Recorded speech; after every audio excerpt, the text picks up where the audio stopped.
Hey everyone, welcome back to chapter chat. आज हम बात करेंगे एक ऐसे प्ले की जो सिर्फ एक सेल्समैन की स्टोरी नहीं है, बल्कि हर उस इंसान की स्टोरी है जो सपने देखता है, स्ट्रगल करता है एंड कभी कभी उन्हीं सपनों के बोझ तले टूट जाता है। मैं बात कर रही हूँ आर्थर मिलर के masterpiece death of a salesman की। So let's begin with this emotional journey, जहां पर एक सेल्समैन के सपनों और रियलिटी के बीच की वॉर को डिस्क्राइब किया हुआ है। Let's begin with the author introduction. Arthur Miller एक लेजेंडरी अमेरिकन प्लेराइट थे जिन्होंने 20th सेंचुरी में कैपिटलिज्म एंड अमेरिकन ड्रीम के ऊपर बहुत सारे आइकॉनिक प्लेज लिखे। उनके फेमस वर्क्स में the crucible, all sons and death of a salesman जैसे वर्क्स इन्वॉल्व थे। डेथ ऑफ अ सेल्समैन 1949 में पब्लिश हुआ था एंड इसके लिए उन्हें Pulitzer prize and Tony award भी मिला था। मिलर ने इस प्ले के थ्रू एक बहुत ही इंपॉर्टेंट क्वेश्चन पूछा है, दैट इज, क्या हर सपना सच होता है और क्या हमारी पहचान सिर्फ हमारी इनकम से होती है। Let's talk about the main characters. First is Willy Loman. जो विली है, he is the protagonist of the play and वो 63 ईयर्स ओल्ड है। विली एक एजिंग सेल्समैन है जो जिंदगी के एंड तक अपने सपनों के पीछे भागता रहता है। उसके दिमाग में अमेरिकन ड्रीम का परफेक्ट वर्जन है, जहां अगर तुम वेल लाइक्ड हो तो तुम सक्सेसफुल हो जाओगे। विली की ट्रेट्स हैं that he is a delusional person. वो बहुत ही इनसिक्योर एंड इमोशनली अनस्टेबल है। वो एक इमेजिनरी लैंड में जीता है एंड वो अपने बच्चों के लिए कुछ भी कर सकता है। विली जो है वो प्रेजेंट और पास्ट के बीच जीता है। फ्लैशबैक्स एंड हेल्यूसिनेशंस आपको देखने को मिलेंगे through out the play and ये जो फ्लैशबैक्स एंड हेल्यूसिनेशंस हैं ये उसके लाइफ के गिल्ट एंड रिग्रेट्स को शो करते हैं। अपनी पहचान को विली हमेशा सक्सेस एंड मनी से जोड़ता है एंड जब सब कुछ उसके हाथ से निकल जाता है तो वो एकदम टूट जाता है। Then second is Linda Loman. जो लिंडा है वो वाइफ है विली की and she is a home maker. Linda एक बहुत ही लॉयल एंड सपोर्टिव वाइफ है जो अपने हस्बैंड के हर पेन एंड हर ब्रेक डाउन को क्वाइटली झेलती है। वो विली से अनकंडीशनली प्यार करती है एंड उसकी जो स्ट्रेंथ है वो इमोशनल बैकबोन है पूरी फैमिली की। लिंडा के की ट्रेट्स हैं that she is very caring and protective. वो इमोशनली बहुत ही स्ट्रांग है एंड उसकी ट्रेजेडी ये है कि वो हमेशा विली को प्रोटेक्ट करती है, चाहे वो गलत क्यों ना हो। वो खुद हमेशा सफ़र करती है पर कभी भी कंप्लेन नहीं करती है। Then third is Biff Loman. जो बिफ है ये विली का एल्डर सन है एंड वो एक एक्स फुटबॉल स्टार था। बिफ एक समय पे फुटबॉल का हीरो था जिसमें विली ने अपने सपने देखे थे एंड विली को बिफ पर बहुत ही ज़्यादा प्राउड फील होता था। बट एक इंसिडेंट ऐसा हुआ बिफ की लाइफ में जिसकी वजह से उसकी लाइफ कंप्लीटली चेंज हो गई एंड दैट इज़ जब बिफ को पता चला कि उसके जो फादर हैं दैट इज़ विली, उसका एक अफेयर चल रहा है। जो बिफ हैं उसके की ट्रेट्स हैं that he is very lost and confused. वो हमेशा से अपने टूवर्ड्स बहुत ही ज़्यादा ऑनेस्ट रहा है and he struggles with identity. जो बिफ है वो झूठ की ज़िंदगी नहीं जीना चाहता है, इसीलिए वो अपने फादर के सपनों से दूर भागता है क्योंकि उसे पता है कि उसके जो फादर हैं वो एक इमेजिनेशन की दुनिया में जीते हैं एंड उसे लगता है कि वो एक नोबडी है और वो कॉरपोरेट वर्ल्ड के लिए फिट नहीं है। इसीलिए जो बिफ है वो करंटली एक फार्म पर काम कर रहा होता है। फोर्थ कैरेक्टर है हैप्पी लोमैन का। Happy Loman is the younger son of Willy and वो एक डिपार्टमेंटल स्टोर में काम करता है। हैप्पी का जो नाम है वो बहुत ही आयरॉनिक है क्योंकि वो हैप्पी दिखने की कोशिश करता है पर अंदर से खाली है। हैप्पी हमेशा विमेन के पीछे भागता है, झूठ बोलता है और सुपरफिशियली अपने आप को सक्सेसफुल फील करवाता है। हैप्पी चाहता है कि वो अपने फादर को प्राउड फील करवाए पर उसमें रियल एम्बिशन नहीं है। वो जिंदगी भर छोटी विक्ट्रीज में ही खुश रहता है। हैप्पी के की ट्रेट्स की अगर हम बात करें दैट इज़ फर्स्ट, वो बहुत ही शैलो है। He is a materialistic and attention seeking person and वो डिनायल में जीता है। Then fifth is Charley. जो चार्ली है ये विली का नेबर है एंड एक बहुत ही प्रैक्टिकल बिजनेसमैन है। चार्ली एक ग्राउंडेड इंसान है एंड एक रियलिस्टिक इंसान है। वो हमेशा विली की फाइनेंशियल हेल्प करता है इवन जब विली उससे जेलस फील करता है। जहां विली जो है वो ड्रीम्स में जीता है, चार्ली रियलिटी में बिलीव करता है एंड उसके वैल्यूज रियल हैं जैसे कि hard work, truth and practicality. अगर हम चार्ली के की ट्रेट्स की बात करें तो he is very kind and patient. वो एक प्रैक्टिकल थिंकर है ट्रूली सक्सेसफुल है एंड इमोशनली मैच्योर है। Then sixth is Bernard. जो बर्नार्ड है ये चार्ली का बेटा है और ये एक टाइम पर बहुत ही इंटेलिजेंट स्टूडेंट हुआ करता था। बर्नार्ड वो लड़का है जिसे विली ने हमेशा अंडर एस्टिमेट किया, क्योंकि विली को लगता था कि जो बर्नार्ड है वो बहुत ही बोरिंग है, एंड क्योंकि वो बोरिंग है तो इसीलिए वो वेल लाइक्ड नहीं है। पर बर्नार्ड बाद में एक बहुत ही सक्सेसफुल लॉयर बन जाता है और प्रूव देता है कि सक्सेस पॉपुलैरिटी से नहीं, हार्डवर्क से मिलता है। बर्नार्ड की की ट्रेट्स हैं, हार्ड वर्किंग है, हम्बल है and he successful without show off. Bernard वो फेस है जो दिखाता है कि जो विली के ड्रीम्स हैं वो गलत थे। सेवेंथ कैरेक्टर है बेन का। जो बेन है ये विली का बड़ा भाई था जिसकी लॉन्ग अगो डेथ हो जाती है।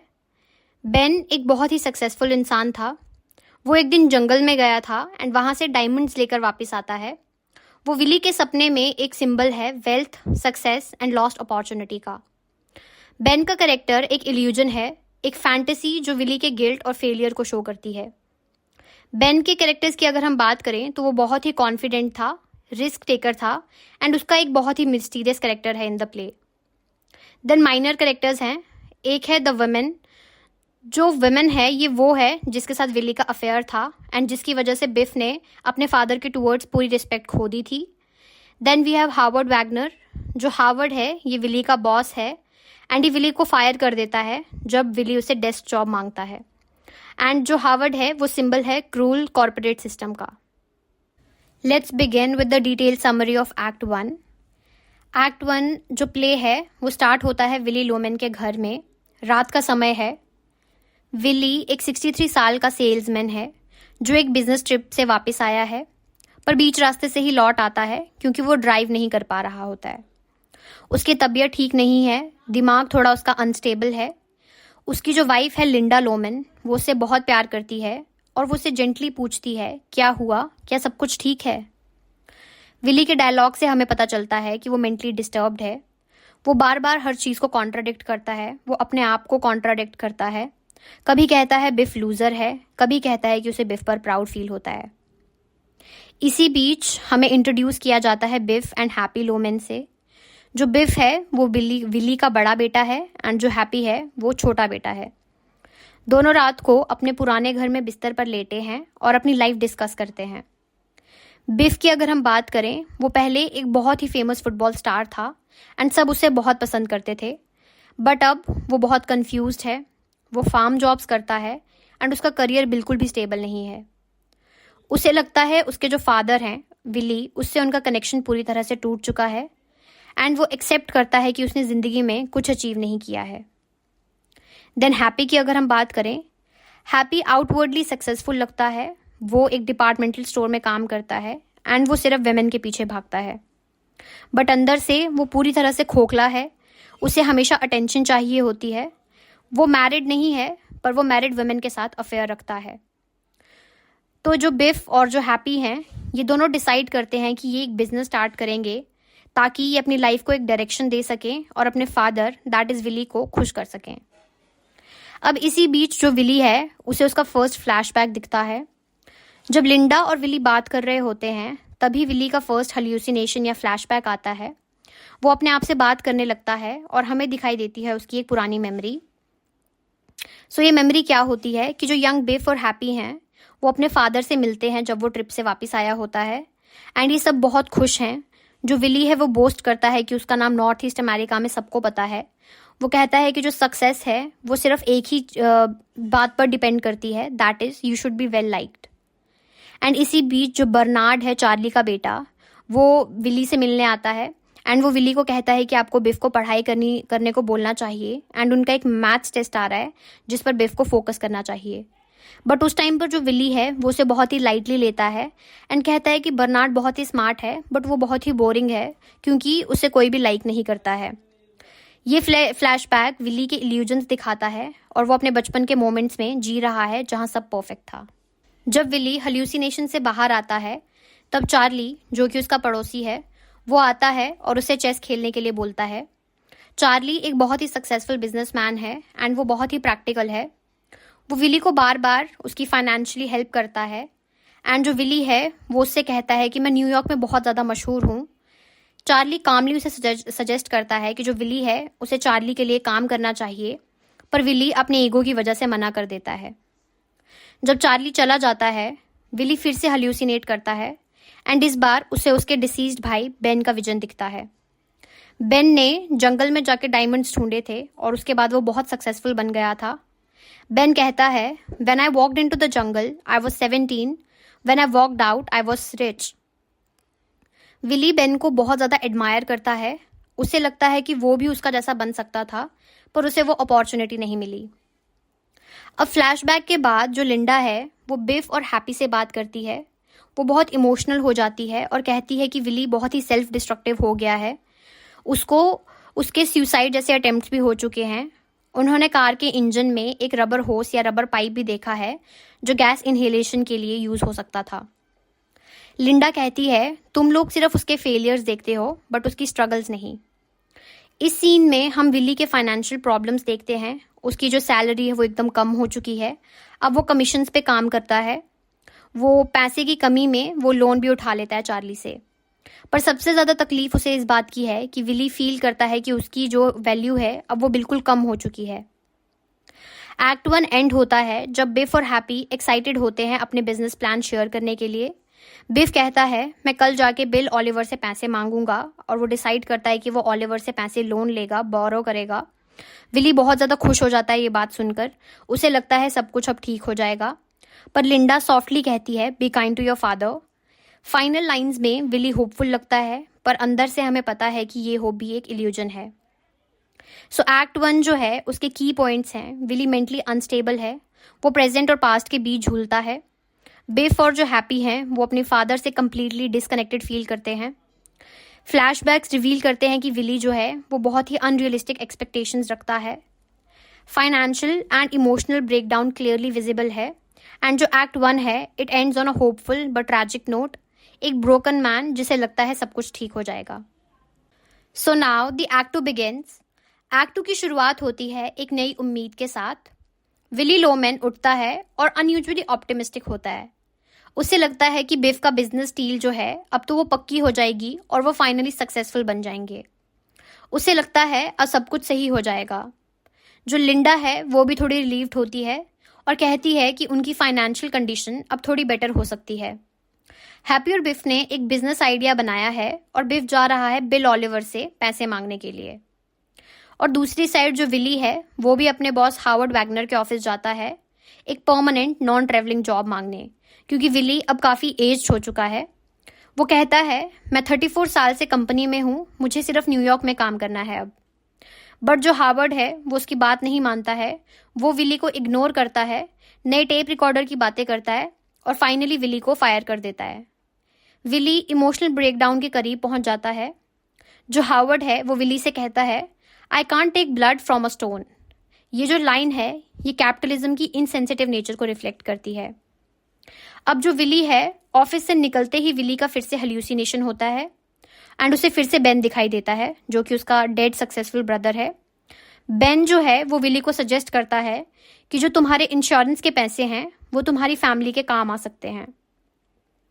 एंड विली जो है वो धीरे धीरे इस थॉट को एक्सेप्ट करना स्टार्ट करता है कि शायद उसके मरने से ही उसके जो फैमिली है उनका कुछ हो सकता है, उनके लिए वो मरने से कुछ अच्छा कर सकता है अपनी फैमिली के लिए।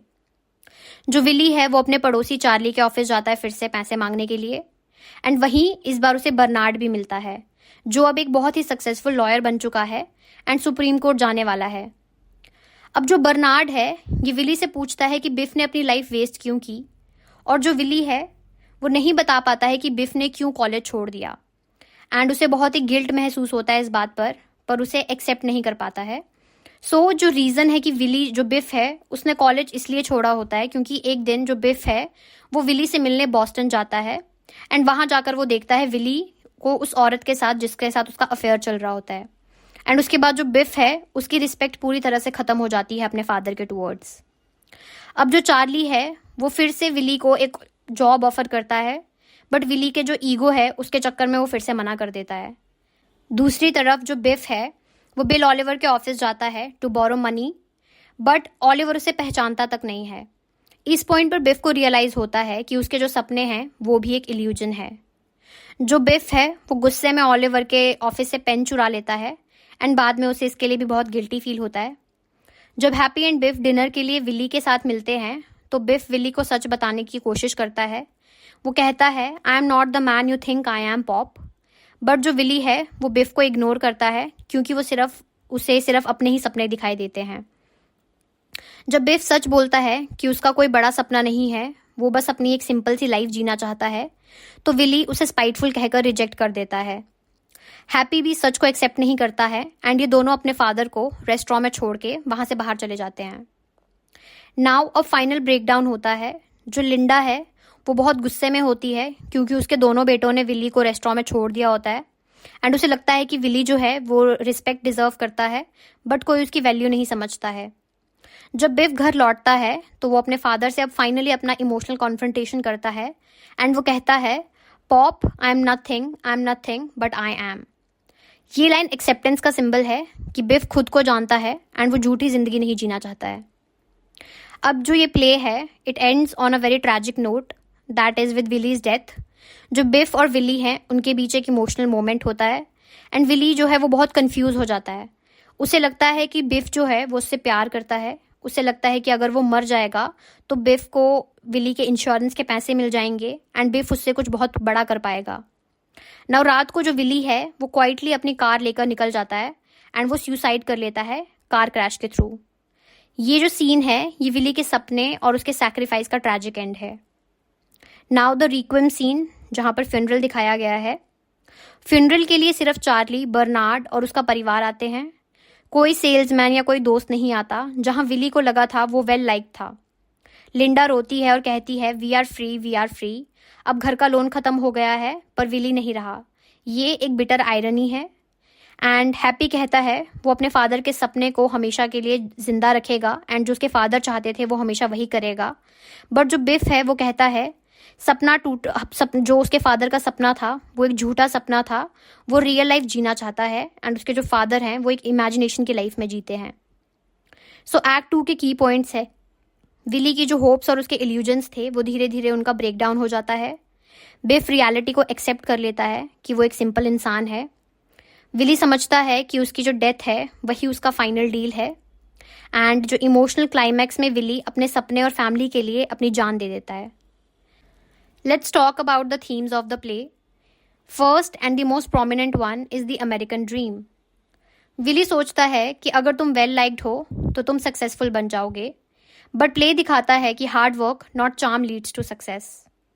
अमेरिकन ड्रीम सबके लिए सच नहीं होता।